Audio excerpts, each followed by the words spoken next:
আমি youth and truth ক্যাম্পেনের সময় সমস্ত ইউনিভার্সিটির ছাত্রছাত্রীদের সঙ্গে দেখা করছিলাম। তারা বারবার জিজ্ঞেস করছিলেন, সদ্গুরু কি করে আমাদের সব প্রশ্নের উত্তর দিচ্ছেন, আপনি কি সব প্রশ্নের উত্তর জানেন? আমি বললাম, আমার কাছে কোনো জবাবই নেই, মাথায় একটা প্রশ্নেরও উত্তর নেই, তবে আমার শুধু ক্ল্যারিটি আছে।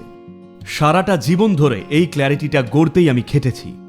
আমার বোধশক্তিকে খেটে এতটাই ধারালো করেছি যাতে যাই দেখি তাতে যেন ভুল না হয়, যাতে সবকিছুকে যেমন আছে তেমনভাবেই দেখেন। আমার মতে ভবিষ্যতে এর গুরুত্বটা অপরিসীম হবে, কারণ ইনফরমেশন বা তথ্য জড়ো করা অর্থহীন হয়ে যাবে। এখন একটা সরল যন্ত্র গোটা ইউনিভার্সিটি যা জানে তার থেকেও বেশি জানে।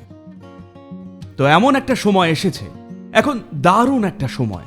এই সময়টাই মানুষের নিজের চেতনাকে আবিষ্কার এবং অনুসন্ধান করার জন্য উপযুক্ত সময়, কারণ তথ্য মাথায় বোঝাই করে সেটার বিশ্লেষণ করে জগতে ব্যক্ত করার যে চাপ সেটা আর নেই।